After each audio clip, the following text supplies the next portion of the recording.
Bon matin tout le monde, bienvenue dans On jase de chasse, de pêche, de plein air avec moi-même, Steph Monette. J'espère que vous allez bien, j'espère que vous passez une bonne matinée. Si vous êtes en vacances, ben dites-moi-les. Puis si vous ne l'êtes pas, ben dites-moi d'où est-ce que vous êtes, puis de la ville où si vous êtes ce matin. On start le show tout de suite après ça. By the way, on est sur Rumble le matin. Attendez, là, je veux juste voir si je suis bien là. Si on fait ça de même. Et voilà. Donc, on est hier. Ah, bon matin, tout le monde embarque. C'est cool, ça. Là, on est rendu sur Rumble. On est rendu sur Spotify. Tabarouette! Qu'on lâche pas. Alors, vous allez pouvoir nous rejoindre. Ceux qui ne connaissent pas Spotify, c'est allez sur ma page, je vous mets toujours le lien tous les jours. Ben, en tout cas, j'ai commencé hier à faire ça. Puis, vous pouvez juste m'écouter au lieu de me voir si vous êtes en auto ou peu importe. Puis, vous êtes aussi capable de le downloader si vous voulez. Fait que c'est de même. Là. C'est bon matin en vacances, c'est ça. Trop de place à suivre. Non, ben, en fait, c'est la demande. C'est vous autres qui m'avez fait cette demande-là pour me dire t'es-tu, tu veux-tu, puis ci, puis ça. Fait que c'est juste pour ça qu'on est rendu là, puis qu'on fait ça comme ça. Puis là, pendant que tout le monde s'installe, puis que vous arrivez, je vérifie si tout est bien correct, mais tout va être bien là et tout correct. Fait que c'est bien bon. On va juste faire ça de même. Parce que j'ai pas. C'est ça, hein? J'ai pas tout. Hey, bon matin, Eric. Daniel de Montréal-Nord. Hey, là, vous avez embarqué toute d'une claque là, pendant que je checkais mes affaires. Je ne vous ai pas tout vu arriver. Là. La chasse approche. Inquiète-toi pas, on va en parler un matin de la chasse.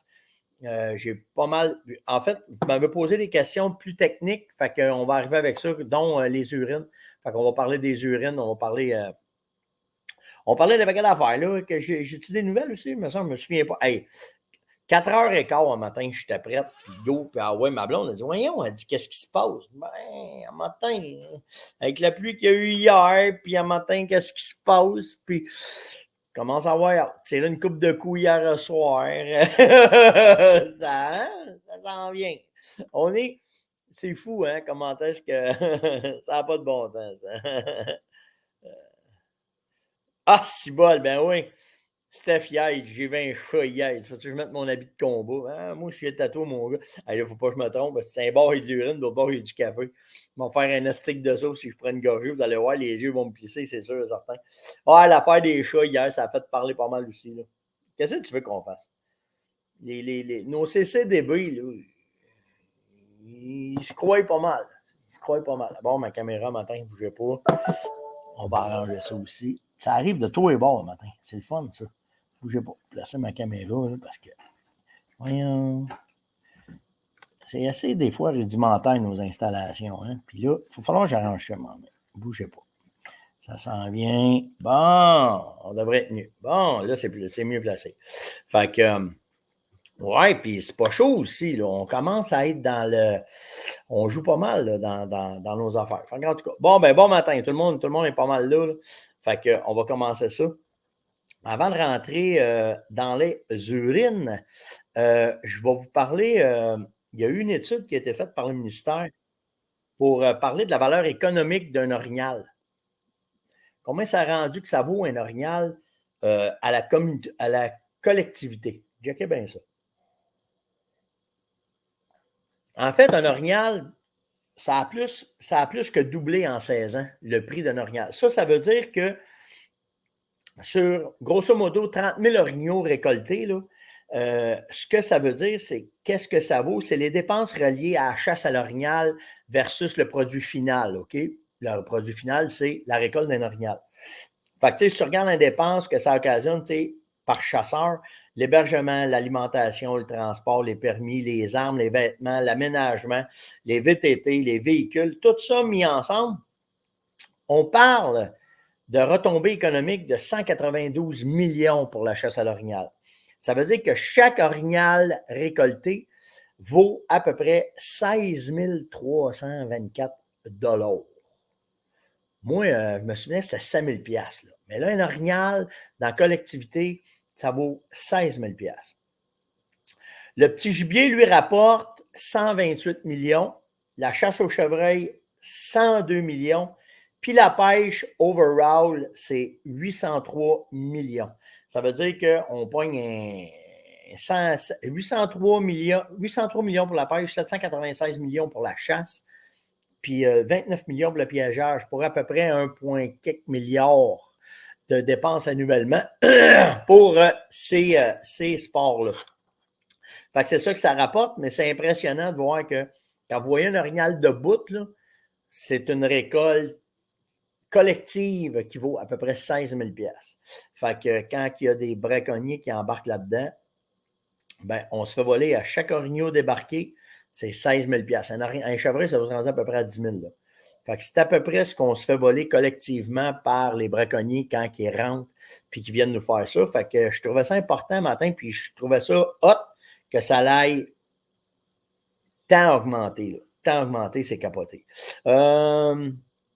On va parler des permis. Ça après.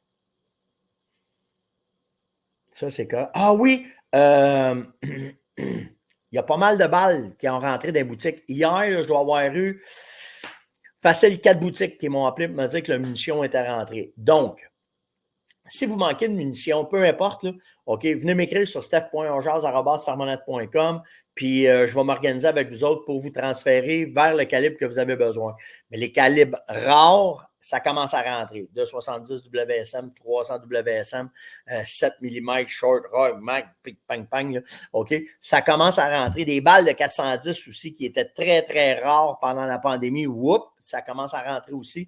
Donc, dans tout ça, bien, si vous avez des besoins, venez me parler, puis je vais essayer de vous diriger vers et où la boutique qui a du stock. Puis, la même affaire pour les pointes. J'ai eu beaucoup de questions sur les pointes Annihilator, si bon, me l'avoir, là. OK? Mais ces fameuses pointes-là de chasse, là, ça a commencé à rentrer aussi un peu partout. Fait que s'il y en a qui en veulent, faites juste m'écrire. Je vais vous enligner vers les 3 ou 4 boutiques qui m'ont écrit hier pour me dire qu'il y en avait. Puis ceux qui s'intéressent pour leurs arbalètes qui vont commencer la chasse. Puis là, à partir de la fin de semaine, c'est le temps de commencer à vous pratiquer. Là. Mettez vos armes à jour, que tout est correct, puis que tout va bien, puis que tout va bien aller. C'est pas décidé encore, là, mais c'est possible que je me ramasse dans un champ de tir en fin de semaine. Fait que si je me ramasse dans un champ de tir, je vais vous aviser où. Ça vous tente de venir me voir ou jaser avec moi ou que je peux vous aider pour ajuster vos armes. Ça va me faire un gros plaisir. C'est pas sûr encore, ça dépend de Caroline. Là. Ça dépend. Ça se peut qu'elle travaille vendredi, elle dit qu'il va mouiller, elle dit qu'elle ne sait pas.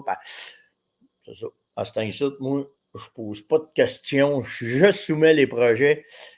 Même que la chasse arrive, on verra bien. Mais là, on ne perd pas d'air là. Ben, c'est à peu près ça. Mais je vais vous revenir de toute façon. Si je vais tirer du gun, je vais vous dire où est-ce que je suis et vous pourrez venir me rejoindre. OK. On va commencer tout de suite avec les questions. Martin m'a posé cette question-là. C'est quoi la différence entre l'urine de jument et le FB60? Pourquoi qu'il y a.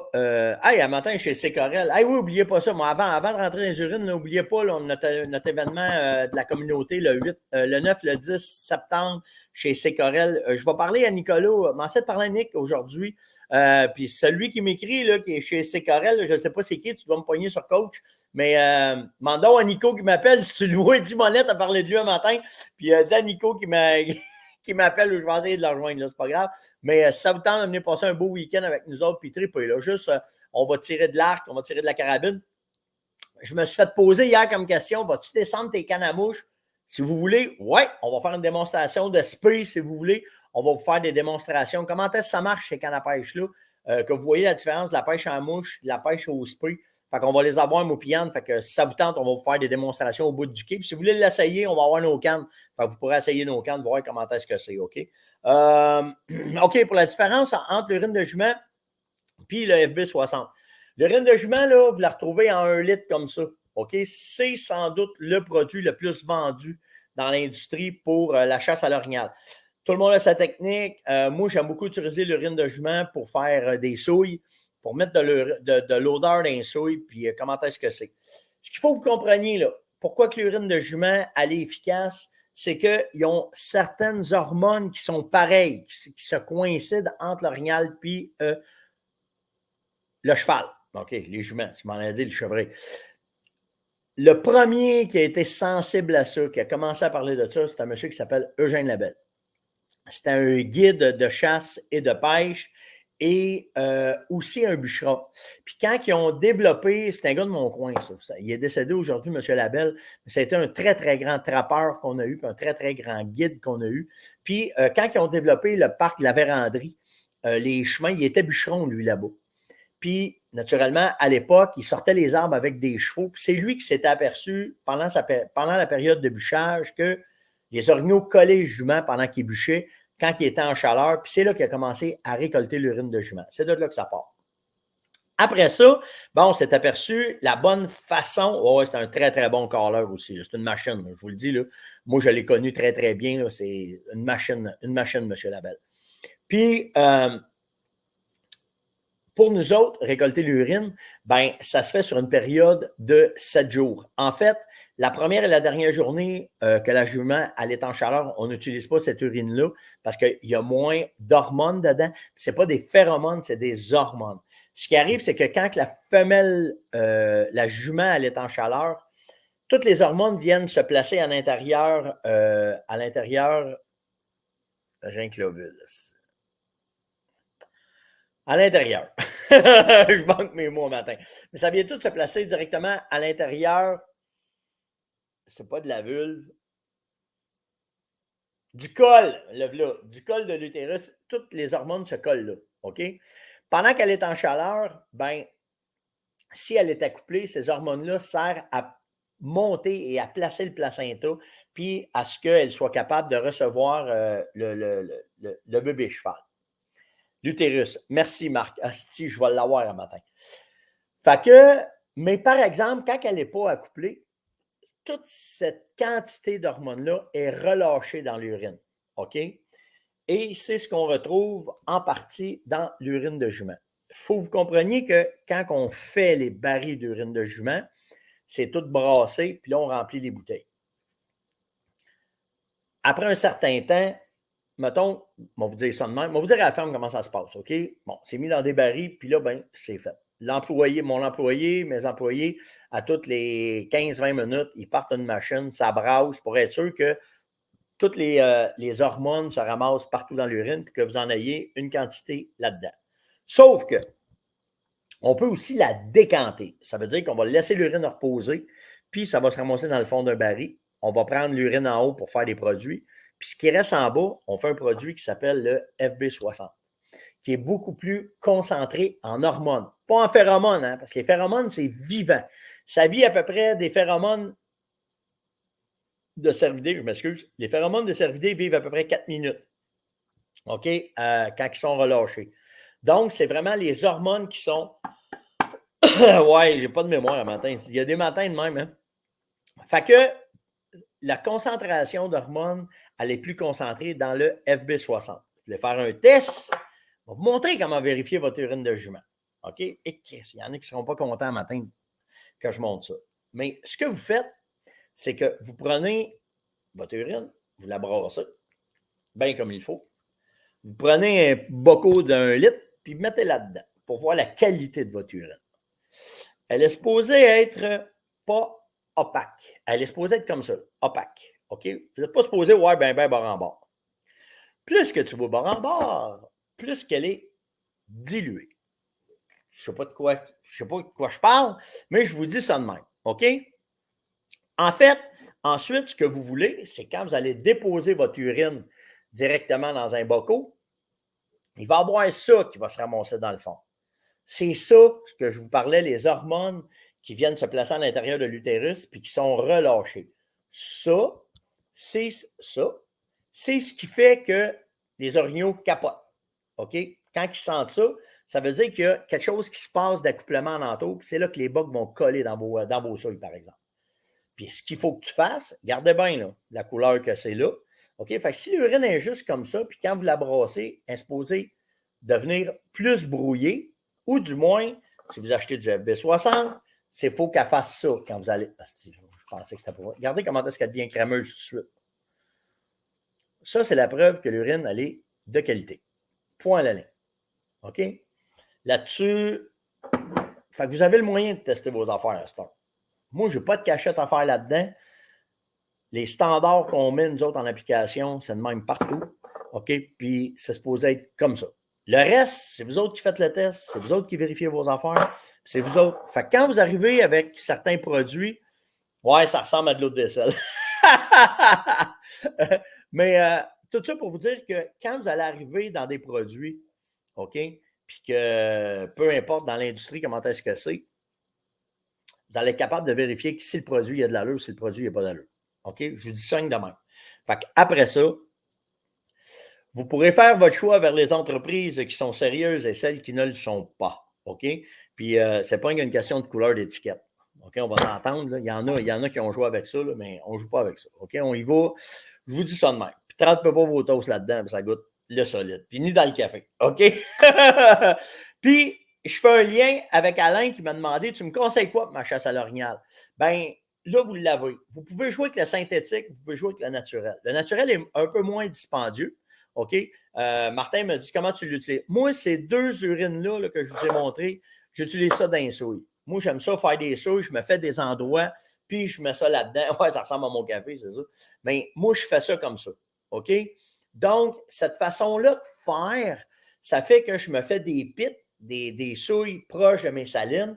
Puis ça fait que, en fait, ce que je vais faire, c'est que je vais commencer avec de l'urine. Pour ne pas scraper, pour ne pas perdre la bonne qualité de ce produit-là.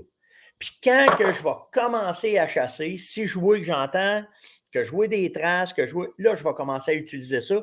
C'est pas compliqué, là, je le brasse. Avec une bouteille de 250 ml, je fais à peu près 3 shots. Là. OK? Puis je vais le prendre, puis je vais le verser directement dedans, puis ça finit là. 0,33, c'est une autre affaire. Je vous en reparlerai un peu plus tard du 0,33, comment est-ce qu'il est fait. L'ajout, comment est-ce que. C'est une autre affaire, 0,33, OK? C'est une affaire de glande, puis c'est pas la même affaire. OK? Mais la meilleure façon, OK?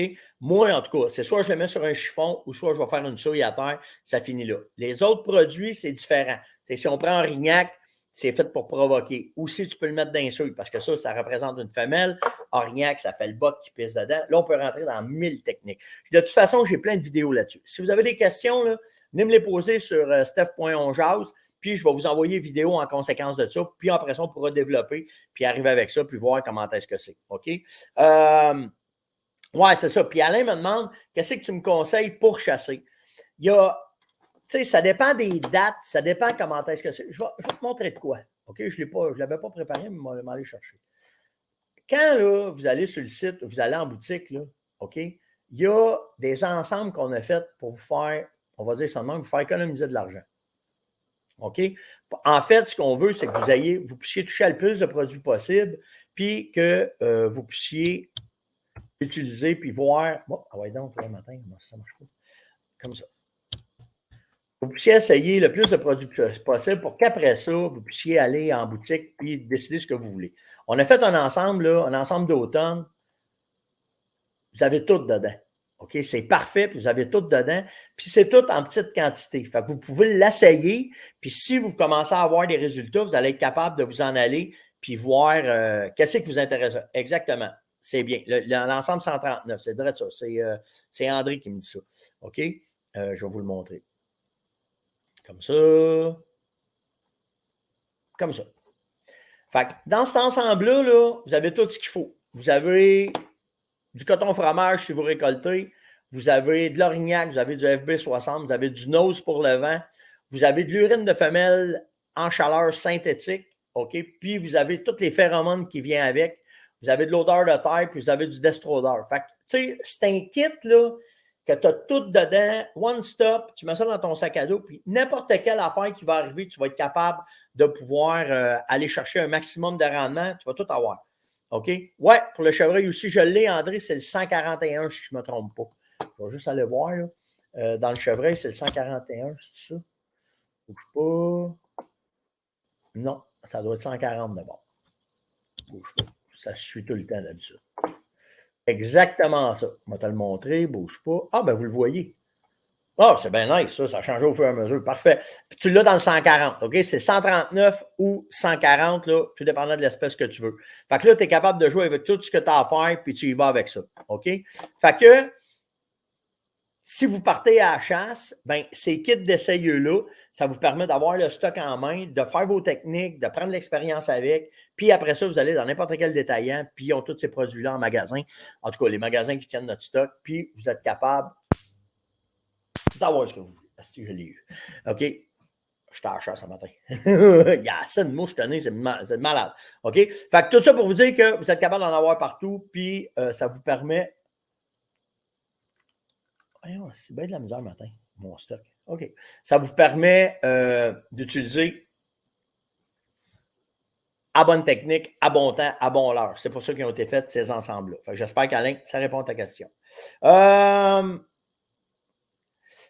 Question de Robin. Il me dit, comment ça fonctionne les permis? Parce qu'il dit, je m'en vais dans CEPAC, puis il dit, après ça, je m'en vais dans le libre. Il dit, comment ça marche? Tu ne peux pas changer de zone sur ton permis quand la chasse est ouverte. OK? Tu peux à l'arc, mais là, je n'entrerai pas dans tous les détails. Mais par exemple, il y a une affaire qu'il faut que tu comprennes. Quand tu décides d'aller dans une zone, puis tu la mets sur ton permis, si la chasse est ouverte, puis tu changes de permis de zone, c'est illégal. Même si le site du ministère te le donne, puis même s'ils disent que blablabla, peu importe ce qu'ils vont dire, hey, ça me gosse ce matin, peu importe ce qu'ils vont te dire, là, OK? Si tu changes ta zone, oublie ça, mon gars, t'es illégal. T'es pas supposé, bon, là, t'es pas supposé changer ta zone de chasse. Mais par exemple, tu peux chasser 2 zones en même temps, si tu veux. Hey, Chris, comment tu fais ça? Garde bien ça. Toutes les zones qui sont à exploitation contrôlée, les pourvoyeurs, la CEPAC. OK? Tu t'en vas, exemple, dans la zone 13, puis un pourvoyeur là-dedans. OK? Puis après ça, tu décides d'aller chasser l'orignal dans 10. Ce qu'il faut que tu fasses, c'est que tu mettes la zone où est-ce que tu vas aller dans le freeland. OK? Donc, la 10. Mais si tu t'en vas dans une zone d'exploitation contrôlée, CEPAC, par exemple, c'est pas grave la zone que c'est ton permis. Fait que de cette façon-là, si tu ne tues pas à CEPAC, puis tu décides d'aller chez ton chum après qui est dans 10, dans 1, dans 2, peu importe, tu vas pouvoir y aller. Fait que c'est important que si tu fais 2 endroits, que tu aies un des 2 endroits, que ce soit une zone d'exploitation contrôlée, un pourvoyeur ou la CEPAC, puis là, tu vas mettre ton permis dans la zone publique où est-ce que tu vas aller. Dans ce cas-là, il n'y a pas de trouble. Si tu fais 2 pourvoiries, c'est pas important la zone. OK? Mais c'est bien ça qu'il faut que tu fasses attention. OK? Il faut, puis les pourvoyeurs, si tu vas chez un pourvoyeur, assure-toi que c'est une zone d'exploitation contrôlée. Parce que tu as des pourvoyeurs qui ont des zones, mais ce n'est pas des zones d'exploitation contrôlée. En fait, le pourvoyeur il est dans le freeland, il offre le service de chalet, puis de guide, peu importe, ou de bouffe, peu importe. Mais s'il n'est pas dans un secteur d'exploitation contrôlée, il faut que tu ailles la zone dans cette pourvoirie-là. Bien important de comprendre ça. OK, je me suis fait pogner, moi, là-dedans. Je me suis fait affaire dans cette affaire-là. Il a fallu que j'arrête de chasser. OK? Fait que faites attention à ça. Puis, de cette façon-là, ben, vous êtes capable de vous promener d'une zone à l'autre si une des deux, c'est une zone d'exploitation contrôlée, comme la CEPAC ou comme n'importe quel pourvoyeur qui a un territoire privé. On va dire ça de même. OK? Droit exclusif. Exactement, Stéphane. C'est exactement ça. OK? C'est des droits exclusifs. Où est-ce que tu as le droit? Merci, Steph, de ce détail-là. C'est vraiment droit exclusif, territoire contrôlé, privé. Là. Peu importe comment vous allez l'appeler. Puis demandez-le au pourvoyeur. OK? C'est important. Là, parce que si tu te fourres de zone, tu vas voir. C'est soit que tu arrêtes de chasser. Moi, là, ça m'est arrivé il y a une vingtaine d'années. Puis quand ça est arrivé, là, il a fallu qu'on arrête de chasser automatiquement. On était légal. On ne le savait pas, on l'a appris. C'était un agent qui nous l'a dit, puis on a arrêté ça là. OK? C'est pas grave si tu n'as pas récolté. Mais si tu as récolté, tu es dans la merde en ce bas, là, OK? Ouais, juste pour l'orignal. Les autres, ils vous demandent vos zones pour le chevreuil, mais à date, ils ne demandent pas que ce soit exclusif. Là. Fait que. On va faire ça demain. Sébastien, viens m'écrire en privé, puis je vais vous expliquer exactement comment ça fonctionne, les phéromones. Je vous sortirai comment est-ce qu'on a fait, puis comment est-ce que c'est, puis tout le kit. Zone d'exploitation contrôlée. C'est une ZEC. Hey, t'as raison, merci Richard. Hey, t'as raison, c'est exclusif. Merci Richard, si j'étais après me planter. T'as raison. C'est territoire exclusif, pas zone d'exploitation contrôlée. Exclusif, que là, tu peux faire ça. Boum. Ah, merci vraiment. C'est pour ça qu'elle est là, la communauté. On a des bonnes intentions, mais je ne veux pas vous induire en erreur, OK? Fait que c'est vraiment ça. C'est exactement territoire exclusif, pas de ZEC, là, OK? vous aurais mis dans la merde. Je ne voulais pas faire ça. Vraiment pas. Neil me demande pourquoi on ne tire pas dans la tête? Ben parce que c'est trop petit. Puis tu prends plus de chances de blesser que de récolter. Ouais, mais quand je tire dans la tête, ça drop là. Oui, mais je n'ai assez guidé pour te dire que les gars qui tirent dans la tête, c'est de la merde. Je vais te dire ça clair et net et précis de même, là, tu ne fais pas ça. OK? En fait, tu vas faire un tir de tête quand l'animal est blessé, puis tu vas être sûr qu'il drop là, tu vas l'essayer quand tu es proche. À part de ça, là, oublie ça. Puis j'ai eu des clients, moi, là, qui se baderaient à ça, puis j'ai arrêté de les guider à cause de ça. Parce que 99% du temps, là, ils blessent au lieu de dropper là. OK? Faut que tu sois un 5 grammes de bon sniper. Puis écoute, j'ai plein, en vous jasant, là, j'ai plein d'histoires de chasse qui me viennent à la tête, dont moi le premier. À un moment donné, là, j'en récoltais du chevreuil, OK? Là, j'avais la chance d'aller partout. Puis je m'étais dit, cette année, là, dans la tête, ça va être simple. Ben, le premier que j'ai tiré, j'ai manqué mon coup, j'ai tiré trop bas, je l'ai poigné dans la base de la bouche. La balle a fait la job, c'était pas beau à voir, mais il a fallu que je le retrouve, puis je l'ai courroyé. OK? Fait que ça, c'est juste moi. Mais après, j'ai guidé des gars qui faisaient ça, je ne sais pas à la tête. OK? Les parties vitales sont tellement grosses, ça fait tellement un job quand tu le récoltes. Go, si on vise, oubliez ça à la tête, là, on ne touche pas à ça. OK? Je te conseille pas ça, en tout cas. Vraiment pas. À moins que ce soit pour un tir d'abattage, dernière seconde, ça, c'est correct. Nancy m'a demandé, doit-on changer nos balles à toutes les années? Non. Si tes balles, ils sont très, très bien entreposés. En fait, il ne faut juste pas qu'ils soient à l'humidité. D'une maison, température tempérée, dans un safe, dans un armoire, dans un garde-robe, peu importe. Casse-toi pas la tête, c'est bon pour des années et des années et des années. OK? Fait que casse-toi pas la tête avec ça, Nancy. Les munitions, il n'y a pas de problème avec ça. OK? Puis, en terminant, on est correct. Jonathan m'a demandé, c'est quoi des outsiders? C'est la surprise, c'est la cerise sur le Sunday, c'est un cadeau de Noël, c'est prends-les comme tu voudras, c'est quand tu chasses. Puis c'est pour ça que même si sur ton territoire de chasse, tu as juste des femelles, orignal chevreuil, peu importe. Quand le temps dure t'embarques, tu veux être dans le bois. Parce que c'est ça un outsider. C'est un orignal ou un chevreuil qui est ailleurs. Puis par hasard, il va passer dans ta zone parce que tu as beaucoup de femelles, parce que tu as aménagé, parce que tu as mis des odeurs, parce que tu as fait des sites de provocation. Nomme-les toutes. C'est ça un outsider. C'est un chevreuil ou un orignal qui est à la recherche de ou qui a tout accouplé ce qu'il avait accouplé dans son territoire, puis que là, il passe à la galipote, puis il s'en vient voir qu'est-ce qui se passe ailleurs, puis c'est là que tu peux l'attraper. OK? Parce qu'il faut que tu comprennes qu'ils ont des territoires bien dans le temps du rut à eux autres qui vont essayer d'occuper le maximum de femelles. Mais après, là, ils vont partir puis ils vont aller se promener. Puis c'est ça un outsider. C'est un chevreuil ou un orignal que tu n'as jamais vu sur tes caméras de surveillance, que tu n'as jamais vu à nulle part, puis tout d'un coup, bang, ça arrive en avant de toi. Puis là, tu prends le coup, puis tu récoltes de quoi que tu t'attendais vraiment pas. C'est drette ça, Joe, un outsider. Puis c'est ceux-là qu'on veut le plus. C'est ceux-là qu'on veut vraiment avoir et qu'on veut récolter.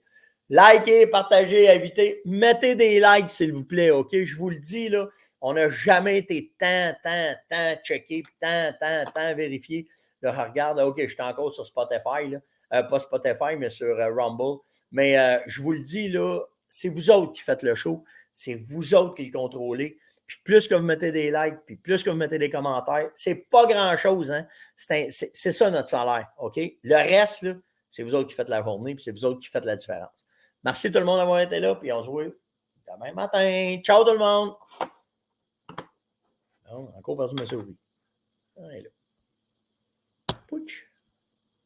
Ciao tout le monde.